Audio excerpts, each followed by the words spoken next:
でももう台風を起こせるグループになったよ、これで。そうだよ。じゃあ最後に、ショートコント、台風。現在、東京方面で巨大台風が近づいております。現場の泥船さん。こ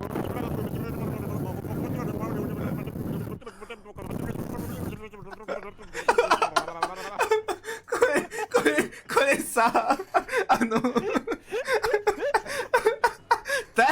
第三者で聞いてほしい、マジでおもろいから。